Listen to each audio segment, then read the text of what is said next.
Sa pasimula pa'y naroon ang salita, kasama ang Diyos ang salita, at ang salita ay Diyos. Kasama na siya ng Diyos sa pasimula pa. Sa pamagitan niya nilikha ang lahat ng bagay, at walang anumang nalikha ng hindi sa pamagitan niya.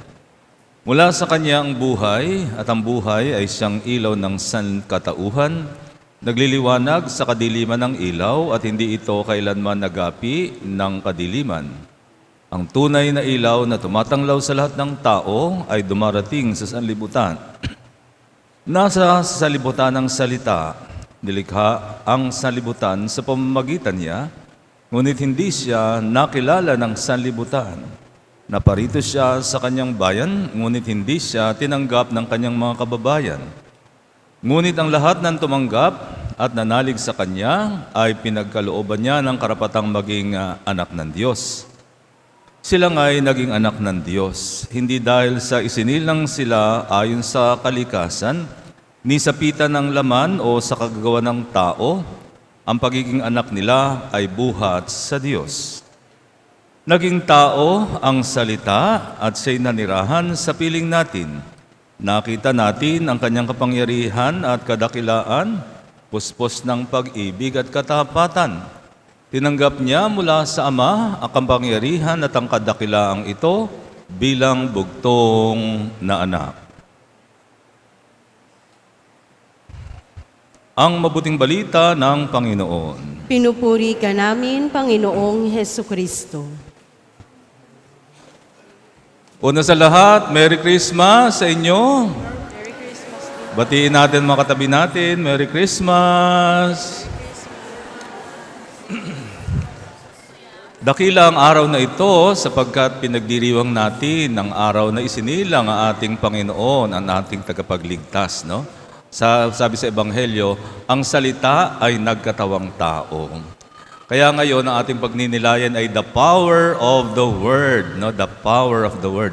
Bago dumating ang salita, ang una munang isinugo ay ang tinig, the voice. Sino bang tinutukoy ko? Si Juan Bautista. Siya ang tinig na unang isinugo, ang tinig na magpapahayag sa salita, ang tinig na sumisigaw sa ilang. Siya ang unang nagpakilala. Pinakilala niya ang salita sa kanyang mga alagad. Hanggang sa kanyang mga alagad ay naging alagad na rin ni Hesukristo. At ang salita, ang tinig, si Juan Bautista ay pinatay. Doon na nagsimula ang public ministry ng salita, si Jesucristo ang ating tagapagligtas. Alam niyo mga kapatid, makapangyarihan ng salita sapagkat dahil sa salita, nilikha ng Diyos ang langit at lupa mula sa kawalan. Kaya makikita natin, ang salita ay naroon na sa simula pa ng panahon. Nilikha ng Diyos ang langit at lupa dahil lamang sa kanyang salita. Na? At sa panahong tinakda ng Diyos, ang salitang ito ay nagkatawang tao, isinilang na isang birhen sa Bethlehem, at siya nga ang sanggol na tagapagligtas. So mga kapatid, bakit ko sinasabing makapangyarihan ng salita? No? Alam niyo mga kapatid, word has the power to make or break. Word has the power to heal and to destroy. No? Sa atin na lamang bilang mga tao. Alam niyo mga kapatid, tayo bilang mga Filipino, tayo daw ay very sensitive, lalo na sa salita.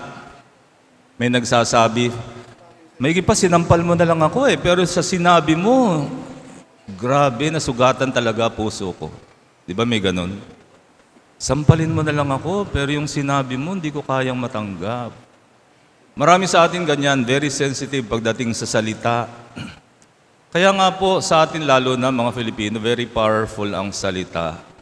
Maraming mga mag-asawa dahil lang sa salita naghihiwalay. Maraming mga magkaibigan dahil lang sa salita nag-aaway. Maraming nga nagpapatayan dahil lang sa salita. Ang salita, pwedeng bumuo, pwedeng magwasak. It can incite people to rebel. It can also unite people. Ganon ka-powerful At alam naman natin mga kapatid, maging sa ating kasalukuyang panahon, word can also make or destroy a person. Sa panahon natin ngayon, lalo pa itong na-empowered because of social media. Di ba? Because of the social media, even though word can be fake, di ba? Kahit na words can become lie, it can make a hero out of a villain. And it can also make a villain out of a saint. Ganun ka-powerful ang salita na lalo pang pinalakas sa social media. Hindi na lang siya express word but written word with matching fake, with matching pictures and videos na multiply ang power of the word. Very, very powerful ngayon.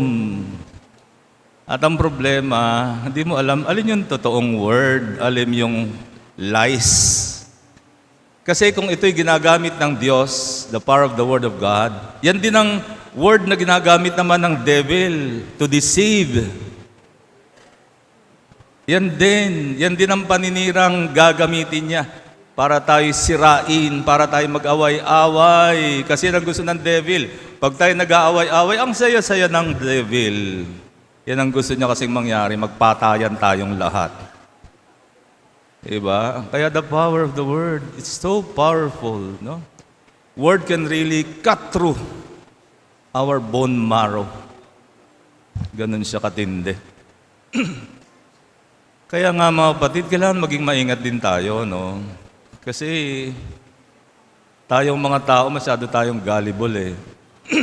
Masyado tayong mapaniwalain.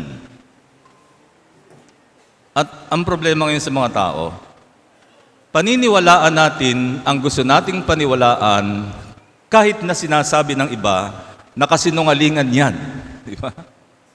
People will believe whatever they would like to believe regardless of facts.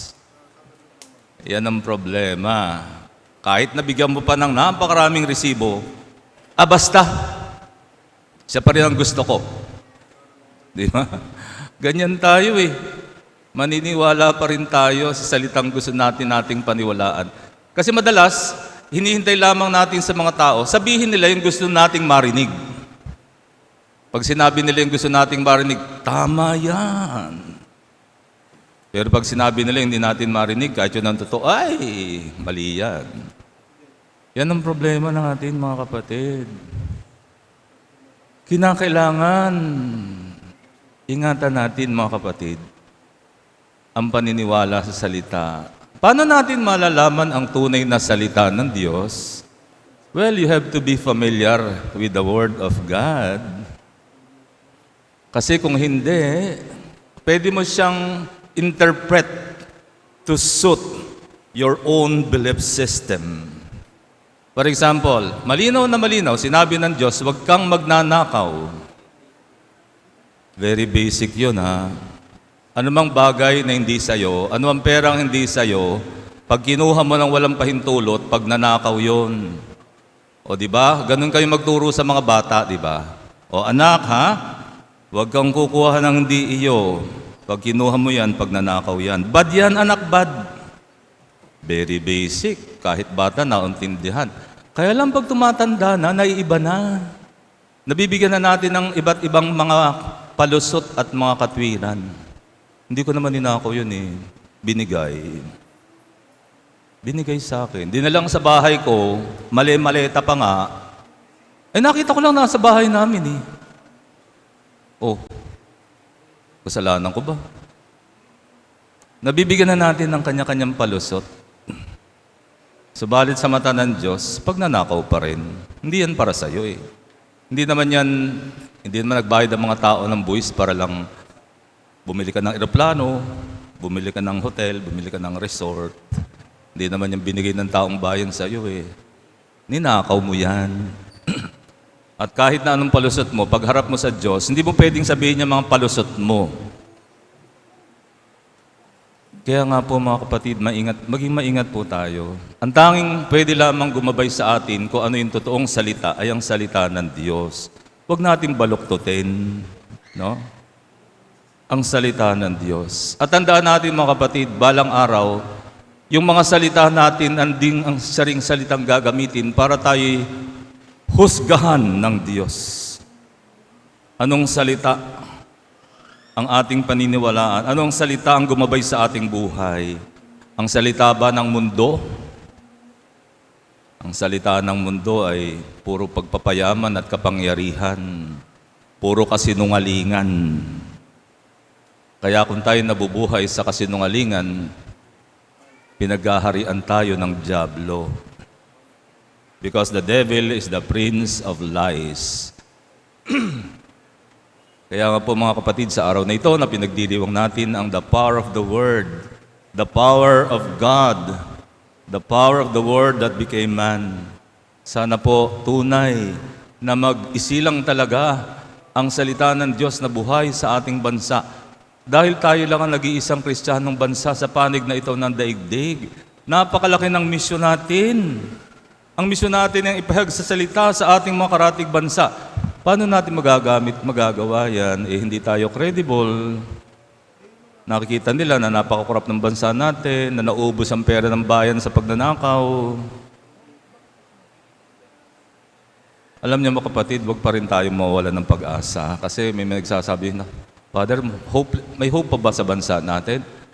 Sabi ko, hanggang may Diyos, may pag-asa. Amen?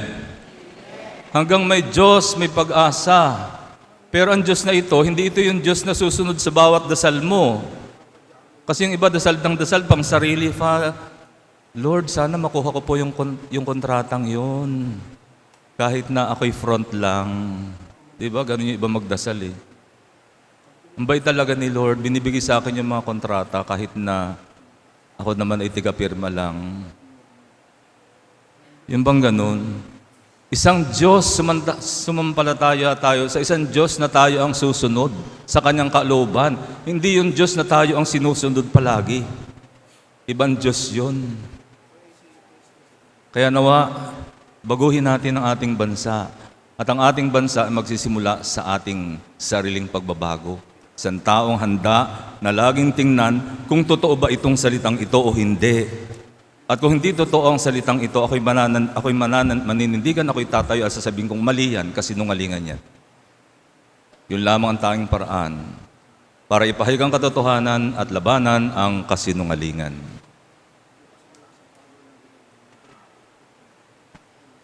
Tumayo tayo.